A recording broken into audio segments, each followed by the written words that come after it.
And welcome to another Cardinals Nest here on HBC TV 25, the sports show devoted exclusively to St. Mary's University and its athletic programs. Dean Beckman joined by co-host Donnie Netto, the sports information director for St. Mary's. And Donnie, our feature today is going to be on indoor track and field. We'll bring Niels Anderson, the head coach for the Cardinals, onto the program a little bit later. And this is the first time that Niels has ever been on the Cardinals Nest. Yeah, I guess we'll have to be try and be nice to him, but we may have a question or two that could put him on the spot a little bit. We always like to do that with our rookie guests. But having Niels on kind of kicks off the spring part of our schedule, and indoor track is the first of the spring sports to get going. And then next week we get tennis going. Baseball and softball will kick off with practice on February 1st. So we've got the busy time of year for me and for Cardinal Athletics, in that we not only have the heart of our winter seasons, but we've also got the spring seasons going as well. Yep, busy time indeed. And at the end of our program today, Ricky Palermo from HBC, he'll be taking another look at the track and field team and the early Birdnal, which was held this past weekend, sort of the first indoor track and field meet of the season for the Cardinals. It was a home meet, and he'll be talking with Brian Ortmann, Morris Dennis, Maria Mizzarelli, and we'll be hearing from those athletes and about their performances in the early Birdnal. So that's all coming up a little bit later on in the program. But first, Donnie, let's start with men's hockey, where they had a couple of non-conference losses this past weekend. And I think the key there is that they were non-conference, so they're still very much in the hunt for a playoff spot in the conference. But they did have two losses, and defense continues to kind of be a sticking point for the Cardinals. Yeah, no question. Right now they've got to shore up their defense a little bit. You give up 6 goals to Stevens Point, and while the final score of the Stout game was 6-3, 2 of those goals were empty netters. So again, just to give up 4 goals against a team like Stout is a few too many. They've got to shore that up a little bit, goaltending and defensively, and their offense has got to continue to click, because they're going to need to score 3, 4, 5 goals a game to be successful. But I think, like you said, the important thing right now is that those 2 games, as much as you don't want to head into the stretch run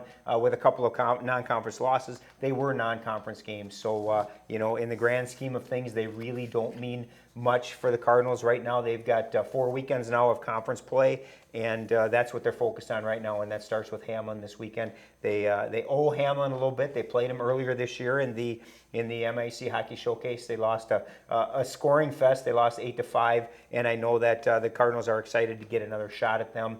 They are the team that knocked them out of the MIC Playoff Championship last year, beating the Cardinals 4-2. So there's a lot that the Cardinals kind of have on their plate right now in terms of the Pipers, and it should be a great home and home this weekend against the Pipers. And speaking of Hamlin, they have struggled a little bit this year too. They're toward the bottom of the conference standings. But I think that speaks to the strength of the MIAC in men's hockey. The Pipers, obviously still a very good team, having won the conference championship a season ago. So I think, any given night, pretty much any team in the conference can knock off another. I think if you've been a fan of this show, or if you've watched this show, we've talked about that so much in all of the sports. The MIC is just so deep. There's absolutely no way that the Cardinals are going to look past Hamlin, no matter what the Pipers' record is, because you are right. In this day and age and in this conference, anybody can beat anybody, and you look at last weekend. Hamlin played Concordia. Concordia hadn't lost a conference game all year, and Hamlin got a split with them, beating them 6-4 and then losing 7-3. So they're coming in. They've proven that they can beat the conference's best. So it's going to be a dogfight both games, and it's just the springboard, because like I said, they've got 4 weekends, and they've got 4 basically 8 conference games left, and so the playoff charge begins now, and hopefully the Cardinals are ready for it. And Donnie, as I was trying to figure out the defensive struggles for the men's hockey team, I went to the stats. But you look at the stats, and they don't really show the Cardinals struggling defensively. They've outshot their opponents this year in shots on goal. They have about an equal shooting percentage. The only thing I can see from a statistical standpoint is that the Cardinals have struggled defending the power play this year, because the power play percentage is significantly higher for the opponents than what it is for the Cardinals. No question, and I know Coach Moore will tell you that too.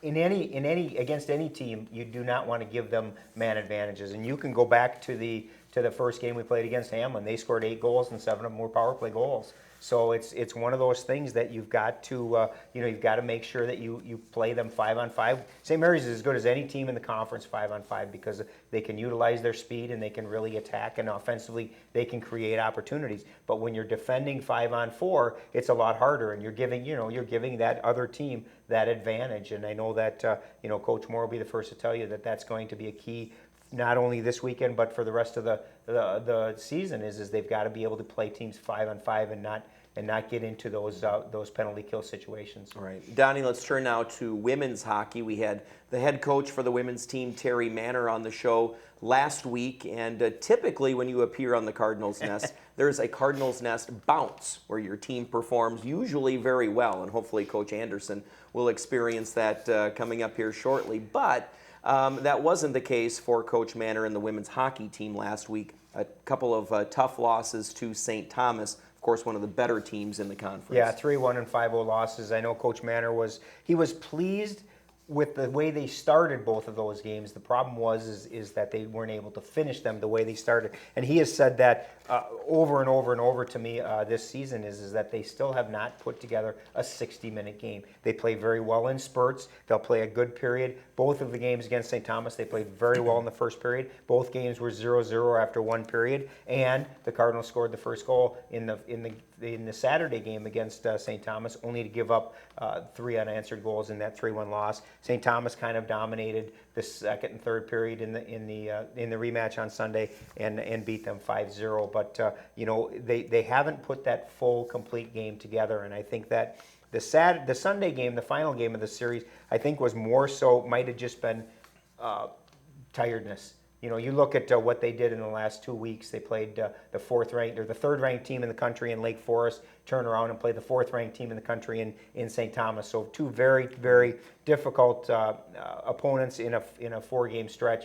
They were a bit tired, and St. Thomas kind of took it to them, took advantage of some mistakes that the Cardinals made, and came away with that 5-0 win. Yeah, I think good to put it in that perspective. And also, they went into this past weekend tied for the 5th and final playoff spot in the conference, and there's still plenty of conference games remaining. 4 series, so 8 conference games left to get back into playoff contention. Right. The nice thing with the women compared to the men is the women actually have 5 weekends left. The men have to have their byes the last week of the season, so there's still 10 conference games left, and they're going to play all the teams that are bunched in that 3, 4, 5, 6, 7 range. So Be a lot of jockeying for position. Absolutely. They control their own destiny. What they do need to do, and we've talked about this just about every week, is their offense has got to get into gear. Scoring 1 goal this weekend, scoring 3 goals last weekend against Lake Forest. They need to get some games where they're scoring 3 or 4 goals just to kind of get things moving, get that confidence going, and really build some momentum as they kind of gear into this stretch to make a playoff run. The women's basketball team has been so outstanding all year long, but they did suffer their first conference loss of the season against St. Thomas. It was a home game, and they trailed for most of the game, sometimes by large margins, but a good comeback at the end, and I think that showed sort of the grit and fight that this team has. Yeah, I talked to Coach Pollerai after the game, and you really hit it on the head in that they were down by 18 points, 20 points in the first half, and a lot of teams would say, well, we're playing the 19th ranked team in the country. There's no way we're coming back from this. We'll just throw in the towel, we'll go through the motions, get out of here, and live to fight another day. But the Cardinals battled back. They got it to within 5, and just weren't able to get over the hump. Every time they got it close, St. Thomas would knock down a couple of baskets. The Tommies were just unbelievable from the 3-point line. They made their first 5 3-pointers. At one point, they drained 3 in 3 possessions, and it was a 9-2 game to start the game. And as much as Coach Pollerai can adjust, it's tough to play a team that's that hot from the field. And you got to give St. Thomas some credit. They're a very good team, ranked 19th in the country, and I thought that St. Mary's played very well. It wasn't their best game, but as we talked last week, the nice thing about St. Thomas is we get another shot at them. It'll be the last game of the season, and I get the feeling with the way that this team plays, and as talented as they are, I think that game is going to be for all the marbles in late February. And Hamlin on Wednesday, and then McAllister and Augsburg still coming up. So a chance for the Cardinals to get back on track, but those are good teams in their own right. So they're going to have to put this one behind them, so it'll be interesting to see if they can do that. But I think they've got enough talent and enough leadership on that team to do it. Yeah, and the thing is, they've only had to do it once before. They've only had to come back from a loss once before, and that was when they lost to Stevens Point. And again, you look at this team, and I'm so amazed at how talented this team is. The two losses that they do have, both of those teams are nationally ranked. Stevens Point's 14th in the country, and St. Thomas was 19th before this last poll. So they're doing what they need to do. You've got to beat the teams you're supposed to beat. Put yourself in a good position against the upper quality teams, and right now that's what they're doing, and they're playing very well. And it'll be fun with Coach Anderson. You're going to see a big smile on his face, because the minute you say Brandy Blattner, he's going to be the proud uncle. So Brandy's playing very well, and like you said, as well as Brandy's playing, and as well as some of these other people are stepping up, it's really that leadership of the upperclassmen that's really carrying this team, and I really think that starts with Michaela Meredith and Bridget Pethke. Those two are really doing a great job, not only on the court but off the court, of kind of keeping this team all glued together. Yeah. And Donnie, the men's team, they lose by 30 to St. Thomas, but as we talked on the show last week, have been playing good basketball this year. Now they're just sort of looking for that consistent play where they can stay in some of these games against really good teams. And the injury bug is hitting them a little bit. They're battling a few injuries, and I think that even that St. Thomas game, I think that final score is really a bit deceiving, because the Cardinals played very well in the first half. They were right with them in the first half, and the problem is with a team like St. Thomas, they're so deep that they just wear you down, and I think that the Cardinals are looking forward to the Hamlin game on Wednesday, and then they start the second half of the season where they go the second portion of the schedule, and they kick off against McAllister, a team that they beat the first time around. So they've got them on Saturday, and then they've got Augsburg, a team that they knocked off in their first round as well. So it's a stretch right now that I know Coach Russhoven is hoping that his Cardinals can continue to play the type of basketball they're playing, and then get rewarded for those efforts. And then, Donnie, real quick, the Niels Anderson theme show continues here, because the swimmers and divers, they were in Decorah, Iowa, Niels' hometown, this past weekend, and at Luther College, and Grace Van Beest continues to break school records. So quickly tell us a little bit about that. A lot of fun talking about Grace. She's having a great season this year, and she wasn't alone. There were so many good performances this weekend. Again, talking to Coach Bartholomew, she said that they were going to be tired going into this meet, because they've been training very hard, and they're not set for their taper for the conference championships yet. So Grace had a great meet. Joe Tonda continues to really have a great junior season, and those two are really the leaders of this squad. Reese Gillespie had a very good meet for the women, and I think that some of the other people are starting to step up. Brian Mokler had a good performance as well. So a lot of top 10 finishes in a big meet, and I know that Coach Bartholomew is very happy with the way they performed. All right, stay tuned here to the Cardinals Nest. Coming up next, we'll bring on Niels Anderson, the head coach for the indoor track and field team at St. Mary's, right here on the Cardinals Nest on HBC. Want the latest news on St. Mary's University athletics? Watch the Cardinals Nest on HBC TV 25. Dean Beckman and SMU Sports Information Director Donnie Netto will talk about the past week in Cardinal athletics, highlighting the best in each Cardinal sports team. Player and coach guests will add their stories and insight each week with new shows Thursdays at 5 p.m. and replays Fridays at 6:30 p.m. and Saturdays at 7:30 a.m. on HBC TV 25. And we're back here on the Cardinals Nest on HBC TV 25. Dean Beckman, Donnie Netto, the Sports Information Director for the Cardinals, and Niels Anderson, the track and field coach for both indoor and outdoor. But we just started the indoor season for St. Mary's with the early Birdinal. Now, Niels, you haven't been on the program before, so we'll introduce you to the viewing audience. And I'm not mispronouncing his name. It is Niels with an S. We'll get that straightened away right away. But tell us a little bit about yourself. You and I actually grew up in the same area of northeast Iowa in Decorah. So let's maybe start there. Tell us about growing up in Decorah, and then eventually how you worked your way to St. Mary's, and also a little bit about your interest in track and field. Absolutely. So I grew up in Decorah, Iowa, started running both and then high school, and then went to Luther College and ran there as well and fell in love with the sport. Obviously, I had great mentors and great coaches, and so that's probably where the inspiration to someday become a coach myself kind of started. And then I got my English and education degree, and I taught high school English for 13 years and was a track and field coach and had, again, great mentors, people that taught me how a program ought to look, and created a team chemistry that I said, I think I can bring this to the next level. And we had a lot of success along the way, and that allowed the opportunity for me to come to St. Mary's. Niels, talk a little bit about, this is your third year at St. Mary's. Talk a little bit about the adjustment from coaching at high school to the coming to St. Mary's and coaching at the college level. Easily the biggest difference is the duration of the season. In high school, you have a 13-week season. And there's a lot of limitations. You can't exactly grab kids in the middle of the winter who are in basketball, who are those three-sport athletes.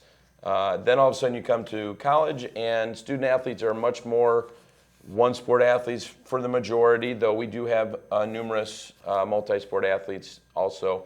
And we start in November, like you mentioned. Our student athletes really have a commitment to even the fall preseason, where they're doing a fantastic job. So literally from the time they get here till the time they're leaving and even beyond, this year the finals are on May 3rd, and our conference meet is on May 13th and 14th. So they are staying not just through school, they're committing themselves to a week and a half beyond. And we even had a national qualifier, I'm sure we'll mention that, from last year. And he and I got to hang out for about 3 weeks after the season. He was pretty tired of me by then. But and what's funny is it's even a week later this year. So any national qualifiers we have, we'll be hanging out on campus for 3 whole weeks. And Niels, how about the recruiting aspect too? Obviously, that's a big difference. How do you like that? How do you approach recruiting at the track and field level? Right. I think I probably said the right things in my interview. I love the recruiting process. I love coaching, and those are the two big components. And so it's enormous. So I spread that net pretty wide right off the bat, and we're in a place on our team where we're trying to grow the team. If you look at our roster, it's 80-some% of it is freshmen and sophomores. So you can see that we're very young. I'm hopefully bringing in not only great character, which is my top priority, but also then great talent to compensate for that too. And Niels, we'll talk about the team specifically in just a minute, but before we get to that, tell us a little bit about your specialist coaches, because you do have some very good ones. So tell us about them and how you try to utilize your specialists. Absolutely. So we have our pole vault coach. His name is Shane Carlson, and he's been with us for actually years beyond where I was here. But really, since I've been here, he's taken on a greater role. He actually helps me with the sprinters sometimes as well. And so he's been a real rock for me, for sure. And then on the throws side, we have Gus Swigert, who was a St. Mary's alumnus just 2 years ago. And so he's been great to have around. He loves St. Mary's, and so that creates an infectious feel as well in our throws program, and we're really young there. And then our distance side of things is Coach Ward Barrett, who's also the cross-country coach, and he stays on with us through with all the distance runners. Yeah. Good. And now that the season has gotten underway, and I know Ricky talks a little bit about it, the early bird, but talk a little bit about the men's team. And you mentioned that there's a lot of new faces, but there are some old faces that have already kind of raised some eyebrows. And I'm mentioning Brian Ortmann. Yeah, Brian, you'll see a little piece on here shortly. Actually, a couple of the people I'll probably mention right now, but at our early birdnall, which I know we're going to talk about, but I might sneak in a thought here. Brian Ortmann had really just an unbelievable start. The amount of work he's put in between last season and this season really prepared him. And I was watching him in practice just the other day before we competed, and I was just watching, and I knew what I was seeing was going to represent itself well in the meet. I didn't think it would represent itself that well. He PR'd by 1.5 feet in long jump, which he's a senior. You don't PR by that much as a senior. Sometimes as a freshman, they come in and they learn some new technique and they develop it, and it really affects them. He already was a great technician. Now he's added a lot of speed and power to that. Then he goes over to the triple jump, and I know this was mentioned possibly later as well, but Right now, he PR'd by 2.5 feet, which is just that it just doesn't make sense. Except that I, as a coach, know how much hard work he's put in. Right. And right now, he's sitting number 1 in the MIAC in the triple jump. He's sitting number 20 in the nation in the triple jump, and we never quite expected that. So, Right. Well, and it's great to have a senior to point to for your younger athletes. I mean, even Morris Dennis, who had such great success a season ago, he's just a sophomore, and so it's nice to have some seniors like him, and then of course you've got Jovan Newsom, who always does well. So some good role models for the younger athletes. Absolutely, we've got a nice batch of both sides of it. Phil Emmerich has been a great leader for us, and if you see the rate of improvement he's happening, we anticipate that he'll score for us in the heptathlon and decathlon. You mentioned Morris. Ross Kinderman holds several of our school records as well. So, and then we have some freshmen that I'm really, really excited about. I'm going to let them earn their stripes before I start mentioning their names and everything. They got a little bit of work to do. The early bird note doesn't quite get them on this show yet. Yeah. Coach, talk a little bit about Morris coming into this season. He did qualify for the Nationals last year as a freshman. Does that put any added pressure on him because he did that last year? And if so, how do you make sure that it doesn't affect how he competes this year? You see me smiling when you mention Morris because he's such a lovable and easygoing, kind-hearted guy. And so what's funny is on certain athletes, that probably would be exactly this feeling of pressure. Morris, not much affects him. And I say that in the most positive way I can, that he gets in the blocks and he just loves racing. He loves getting in the blocks. He loves that opportunity. So every time that happens, he's happy. I don't think he feels necessarily that pressure. Maybe later in the season, as we see the times from around the conference and around the nation, maybe there'll be a little bit more pressure. But right now, this early in the season, he just ran. He won the 400 at our early Birdinal. And we had a race strategy that he implemented perfectly that allowed him to win the race without having to push a particular part of it that we were trying to save for this coming weekend at Stout. You know, Coach, I got just one question for you, and it hasn't been brought up in any of the interviews that we've done, and that is you talk about the success that Brian's having and improvement as a senior. How much of that can go to our new strength and conditioning coach, Matt Sager? Because I know that he's really done an amazing thing with a lot of our teams. I'm really glad you said that I would say that what Brian brought to the technical side of the sport was really impressive. I mean, he has taken, if you watch him jump, technically he's very proficient, and he always has been, and we've worked on things, but it really comes down to his commitment to the weight room, and that is all in Matt Sager's realm, where he has done an unbelievable job for all of Cardinal athletics. We're really fortunate to have him doing what he's doing. He's created a level of expectation in that weight room that has taken all of Cardinal athletics to a new level. So really, I want to make sure he gets his proper due, and he should be on the show at some point too, just to make sure. Yeah, a good idea. And now, Niels, just about a minute left here. We want to touch on the women's team because just two seniors, Allie Thiel and Josie Moreno, and a sophomore, Maria Miserelli, really standing out here in the early going. So give us your thoughts on the start of the women's season. And I just want to throw Claire Siska in there as well. As a senior, Claire, right, correct. Yep. So, sorry, Claire. I know No, Claire. that's okay. Yeah, right. No, that's okay. I heard you say that. So it's pretty easy to keep track of three, though. Right, it's not too bad.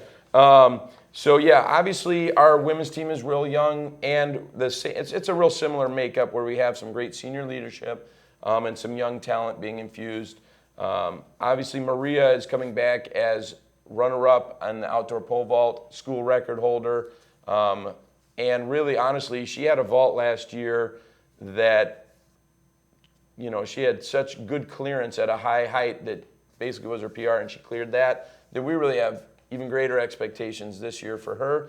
And we have some other freshmen. Again, I'm not going to let those freshmen sneak into the show quite yet. But, next year they'll be on here for sure. So we're really excited about what the women have.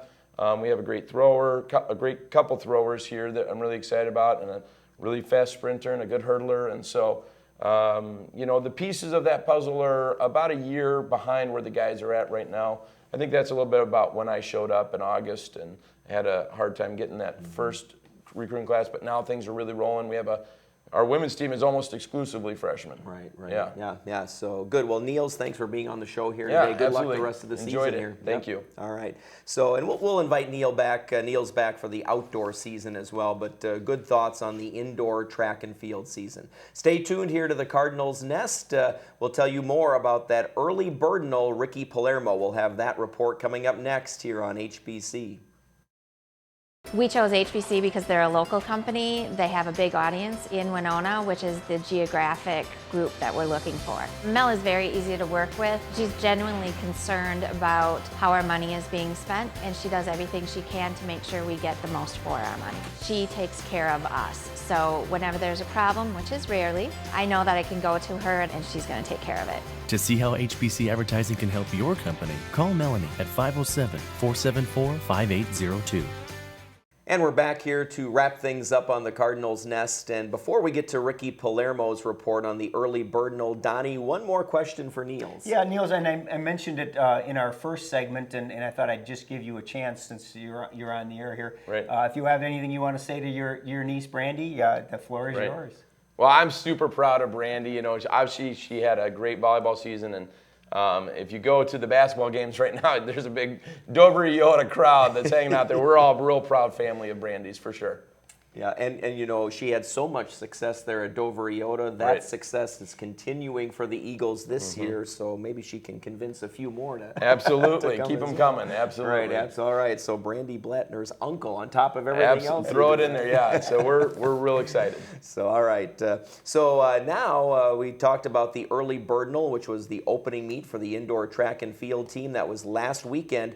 Here now is Ricky Palermo with some of the starring athletes from that early birdinal. This past Saturday, the Cardinals track and field team hosted their annual Cardinal Early Birdinal, the first event of the 2016 year, and they were able to protect the nest. St. Mary's combined for 5 first-place finishes, 4 by the men and 1 from the women. Leading the way was senior Brian Ortmann. He took first place in 2 events, the long jump and the triple jump. Well, it was a good weekend for me. Finished first in long jump and triple jump, getting personal records in both events. In long jump, it was about 6:30, and I jumped 6:61. In triple jump, it was 12:93, and I jumped 13:68, so very big PR. Sophomore Morris Dennis, an NCAA Division III national qualifier, took first place in the 400 with a time of 51.4. It's good, definitely having it as our first meet, being home, not having to travel. I did good. I ran the 400, got first in that, 51.4. So it was a good start to the season. Sophomore Maria Mizzarelli, who currently ranks second in the MIAC, finished first on Saturday, clearing 2.76 meters on the pole vault. Well, I definitely see that I do have some room for improvement, but I'm still happy about the win. I know that after this meet, I saw a lot of places that I could work on, technique, mentally, physically, but I'm still happy with how it finished. Seeing that the event took place in the Gostomski Fieldhouse, or more commonly known as the Rack, the Cardinals were backed by added confidence and a warm home crowd. Oh, absolutely.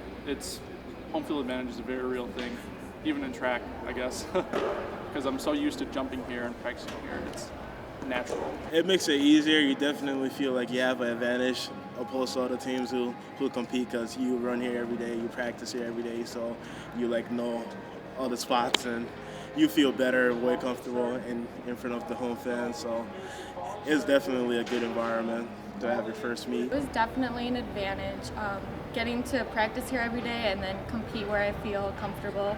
To practice a lot, it really helped mentally to be prepared for the event. I'm not sure how long we've been doing it, but it started smaller, and this is the first year that we've had more than 2 or 3 other teams, so it was nice to have more competition here. The Cardinals are back on the track Saturday as they head to UW Stout for the Stout Open. Morris Dennis is competing in the 400 and the 200 events, and he's looking to set a new PR. For the Cardinals Nest, I'm Rick Palermo.